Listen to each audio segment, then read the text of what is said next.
Welcome to the Land of 10 Iowa Facebook Live session. I am Bobby La Gesse. This is the Iowa State Men's Basketball Preview Edition. And anything else you want to talk about, coming at you live from the Hilton Coliseum floor, where in a couple hours the Hawkeyes will be taking on the Cyclones, where both teams will meet again in the hardwood. Iowa won last year. Hawkeyes looking to make it two in a row in the series over them. As always, whatever questions you folks have, throw them into the comment section. I will get to them as soon as we can, but for now I'll kind of start us off a little bit. This is a little bit of a different kind of feel for this game. It's a little bit weird.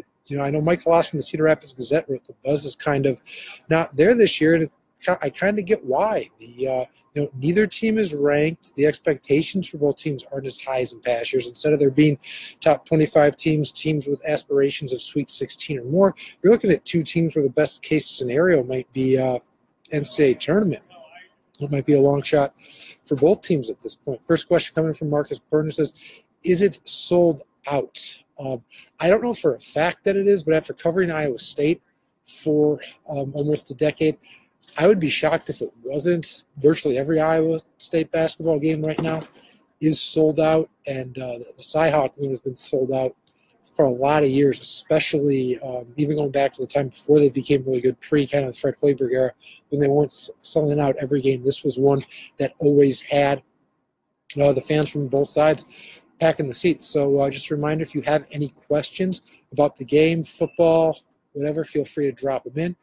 We'll be sure to go over them and talk about them. Marcus wants to know if I saw any tents outside. I did not see any tents outside for students lined up for this game, but I also those tend to be on the north side is where they start the tents for them, and where we enter is kind of on the south side, so they kind of got to go all the way around the building for them to get to that point. I have no doubt before they get the students coming in here, they will be lined up around the building all the way around to getting, because that happens for most games for this program here. But this was not a tent city kind of game. I don't know if they'll have one of those this year. It was usually tied into the level of play of the team Iowa State had and the level of opponents that they played. Hold on here a second.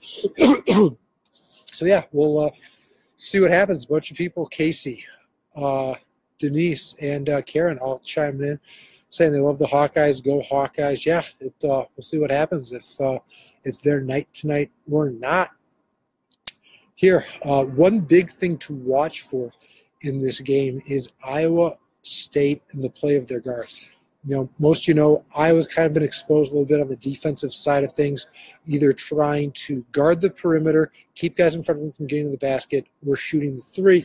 And Iowa's kind of trio of Donovan Jackson, Lindell Wigington, and Nick Wheeler-Babb excel at all parts of that. One of the things Fran McCaffrey talked about on the teleconference this week is what makes Iowa State's guards really good is that they all do everything. They don't have one guy that's just a distributor, one guy that's just a three-point shooter, and one guy that's just a slasher. Everybody can do everything, and so that makes it hard to defend because everyone's capable of doing everything. You can't throw one guy on somebody to try to take one thing away. It forces your hand a little bit defensively. So Iowa's ability to kind of control and limit the impact those guys will make, I think, is going to be a big impact on this game. If Iowa can't do it, I think it's going to be really hard for them to be able to pull out a victory. On the opposite side, I think stopping them is probably priority 1 or 2 if they're going to have a shot at pulling off the upset here today. We have Marcus chiming in.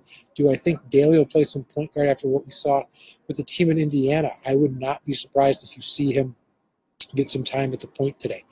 I also wouldn't be surprised to see him and Brady spending time playing out there together, because that was the lineup that got Iowa back into the game. That was the lineup where they looked best, and it was primarily due to the fact that the guards moved the ball, they found the open guy, and most importantly, they didn't commit any turnovers. Turnovers have been a major problem for this team the last couple of games. Those Ellington and Daly combined for 8 assists and no turnovers in that game, and that's the kind of production Fran's going to want out of the guys who are the ball distributors for this team. You can't have all the turnovers. You can't win games with that going on. It's really, really hard to do, no matter who you are with that. So I think you'll see him getting some time, especially if Jordan struggles early. The lineup, Fran said, wasn't necessarily set for today, but I would be shocked if Jordan Bohannon doesn't start. I would be shocked if Halakuk, who also sat to start the second half, doesn't play. So I think you'll see them back in the lineup. I think you'll see Ellingson, you'll see Daly, and Nicholas Baer, who started the second half at Indiana, might start too. But I think you'll see Fran with a quick trigger on all three of those guys, especially the guards, to come in and play if they're not getting the production they want. Jordan Bohannon's in a slump. He's not playing that great right now. And, he'll come out of it. But the question is how soon and when will it occur? And if he continues to struggle today, I think you'll see him go to the bench really quick and see what they can do with those other guards if they can kind of replicate the performance they had. Because, Iowa needed that 16-2 run to start the second half to get them in a position to cut that deficit to 3. Indiana came back and responded and built it back up to a double-digit deficit. But if you can avoid the first half lull to put you down so much to begin with, you're in a little bit different spot. So I think if you're afraid of avoiding that kind of run that Indiana had to kind of run away with things in the first half is one of your big priorities today. So, yeah, it'll be interesting to see what Daly can do. I don't know if long-term he's your option. He's your long-term play at the point, but it looked good for one day. See how long you can ride it, go from there, and hope that Jordan can kind of put things together. Because while he is Iowa's point guard and, the best distributor they probably have right now, his best trait and his ability is to score. And they need somebody to be kind of that Peter Jok scorer. He's probably the guy with the best shoes to fill that. If Brady keeps shooting like he did last week, he could definitely step into that spot. But it's tough to have Jordan be both your distributor and your primary scorer on the wing, which is part of the reason why having Connor McCaffrey out with mono hurts this team so much, because Connor was the obvious choice to slide in and get some point guard minutes when, Jordan gets a slump, Jordan gets foul trouble or anything else, and with him with mono, that kind of negates your ability to throw him in there. And they kind of scramble a little bit at that backup point guard spot just because there's nobody else on the roster. For a team that's pretty deep, that's the one spot point guard, and specifically a pure point guard, the distributor, they just don't really have on this team. So it'll be interesting to see how that plays out today. Just as a reminder, any questions anybody has, anything else, feel free to drop in your comments and we'll kind of talk about it. Yeah, TJ says they need a point guard. They need somebody who, we're sitting at Iowa State. I covered them for a while. I was talking with some Iowa State reporters earlier. What they need is kind of a Monte Morris type player, somebody who is a pass-first guy who, while Monte could score and look to score, his first job was, being a point guard looking to get to somebody else. And while it's great that Iowa's got a lot of combo guards that can do a bunch of things, they don't have that one guy that can kind of initiate your offense, get you in transition, find the other guys that are open. And that's the one thing this roster kind of lacks right now. And, it's been exposed a little bit these last few games. Iowa has lost 5 of their last 6, but that's, there's no way to get around that with them. It's probably going to be an issue for them for most of the season. Eric just chimes in, defense. Yeah, everything with this team, from my point of view, comes down to them and their defense. They should be good offensively. You had some weird things pop up with that Indiana game in the first half where the offense wasn't necessarily the greatest, but overall, I think you'll see the offense there more days than not. What's going to happen with this team and how good they are, how many Big Ten victories they get, including if they can win this rivalry game tonight, is going to be dictated by their defense. Can they get enough stops to beat teams with their offense and then kind of shine? They can get some of those runs together like they had at the start of the second half against Indiana to win games. And early on, it's not been there. The defense has been ranging from not great to horrible, depending on the night. And the reason you've seen this team lose 5 out of 6 is tied in as much to the defense as it is anything else. The loss to Louisiana and South Dakota State in the Cayman Islands, for me, was the defense more than anything else. Iowa scored 71 and 72 points those games, but when you're letting teams either shoot about 50% from the floor or shoot north of 40% from the three-point line, it's hard to win games. And, they've struggled, we talked about it earlier, with defending perimeter play, whether it's on-ball defense, whether it's letting somebody attack the hole, whether it's transition, or whether it's just defending the three-point shot. There have been times where all of that's been a problem, and Iowa State's the kind of team that can expose that. And so that's why I think that's the biggest priority for this game today, is if Iowa can find a way to limit Iowa State's guards in that capacity. It's probably the best shot. They have a shot come here and turn off and pull off the upset. Robert O. Wolf says Iowa needs another Ronnie Lester or Kenny Arnold. I think that's something this team would take in almost any recruiting class, let alone where they're at now. But yeah, the more star players, impact players you can make, better shot you're going to have to win games and be able to contend for that Big Ten title. Tim does not think this is the kind of day that Iowa is going to walk out of here with a victory. It's interesting talking to reporters on both teams.